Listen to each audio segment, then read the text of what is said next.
Oh, hey, we're here in South Park at Phillips Place, where we're going to talk with a friend of mine who is a men's fashion influencer and watch enthusiast, Noah Williams. Actually, here he is. How's it going, man? Good to see you. Good to see you. Absolutely.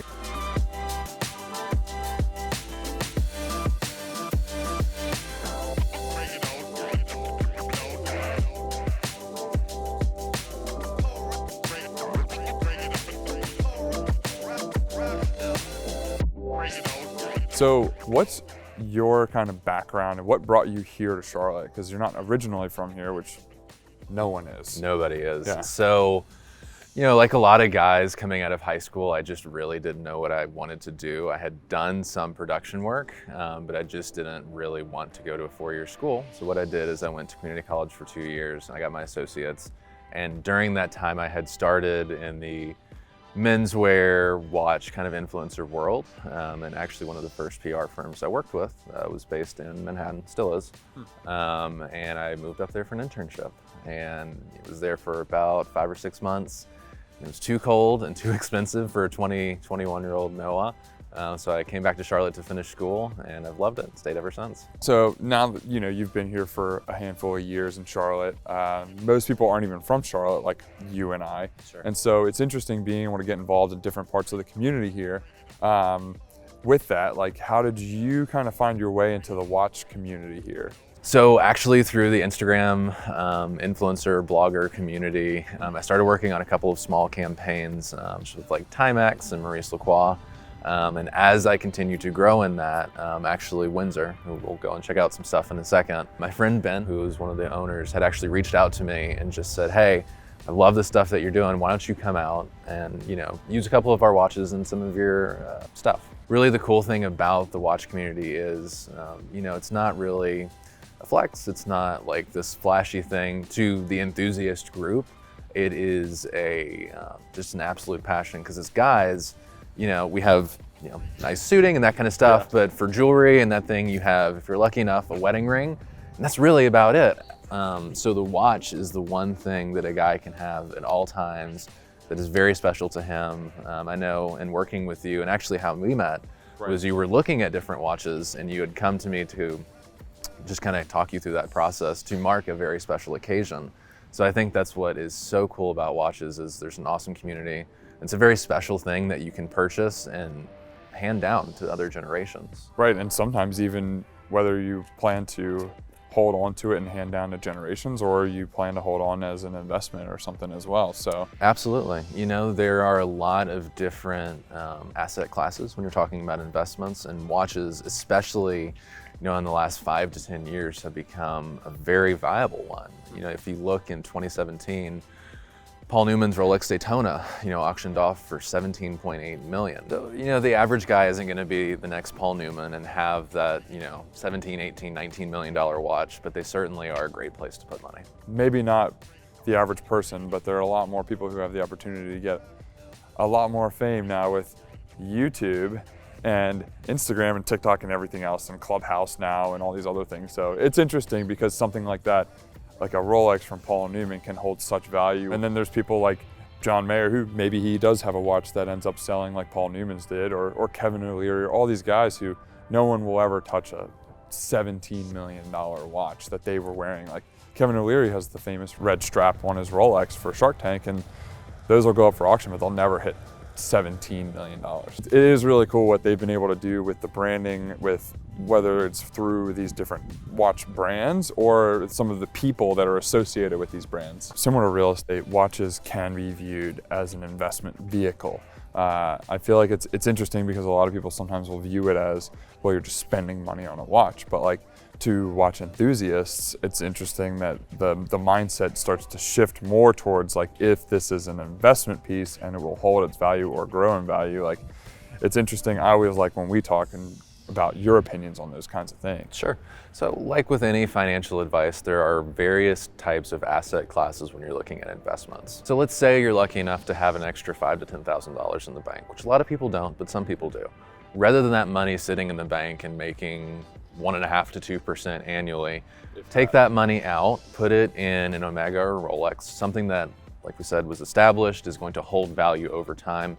and enjoy it. And a lot of the community and the meetups around watches are so much fun that the value you're going to get out of that watch is immense. And then let's say, 6 months to a year down the road, God forbid, you need that money back. If you purchased in a smart way, you're probably not going to lose any money. And especially with the Rolex market right now, you may even make money. Yeah, and it's interesting too, because when you compare it to real estate, it's not like comparing to a rental property where you're going to make passive income every month. I like to look at it more of like investing in land, because land isn't necessarily going to pay you every month. Sure. You may not enjoy the land as much as you will wearing a nice luxury watch, but it's something where you're investing in real estate, you're investing in a watch, and then at a certain point, if you need to get out, you can get out. Absolutely. Because land, as with most real estate, will appreciate over time, and with watches, with certain brands, over time, they can also appreciate in value. Certainly, and it's one of those things, if you are a hardworking guy, this is a great way to reward yourself and have a very special moment with something that's always going to be on your wrist and isn't going to lose value, like if you were to go out and maybe buy a sports car or sneakers even that are $1,000. A $10,000 watch to me is cheaper than a $1,000 pair of sneakers, because I know that $10,000 watch, if I bought it in the right way, is going to hold value. Whereas the second you step out of the store in those sneakers, they're worth half, maybe, right, if even that. So someone's looking to get their first luxury watch. Sure. What do you tell them? Well, I think first, definitely buy what you like, because you're going to wear and enjoy it the most. And then after that, look at well-established classic brands. I'm thinking Rolex, Omega, Cartier.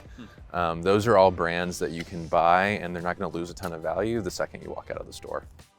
So say you don't want to get like a Rolex or an Omega, like what would you say would be the best like entry-level type luxury watch to get? That's a great question. So with the internet now, you can do so much research on different models, but I typically tell people Hamilton or Seiko are great places to start. For below $500 to $1,000, you're going to be able to get a great automatic or manually wound mechanical watch. Quartz watches are okay, but especially if you're wanting to get into just a nicer watch, automatic or manually wound are the two things you really want to look out for. Okay, that makes sense. And there are places, even locally, not just online, but locally, where you can get help from authorized dealers like these guys here at Windsor, right? Absolutely. I say always try to seek out the authorized dealer wherever you may live. Here, Windsor is awesome, have a great relationship with them. Try to build up a relationship, because a lot of times they are watch enthusiasts, so they are excited to talk about this if you show interest. And if you don't have a great authorized dealer in your town, somewhere like Crown and Caliber, online is a really great place where you're gonna get a trusted seller, so you're not having to worry about, is this a real watch or not? Right, because that's a real thing in this world. Yeah, absolutely. Unfortunately, it is. So should we head in? Yeah.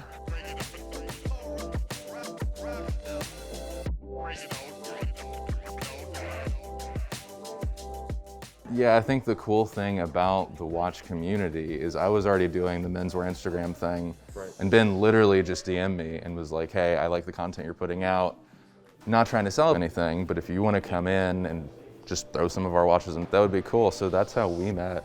I guess it was probably 2 years ago. I started coming to some of the Carolina Watch Club stuff. Can you kind of talk a little bit about how the club got started? It kind of started with a group of guys that were getting together very casually, never very organized. That's so cool.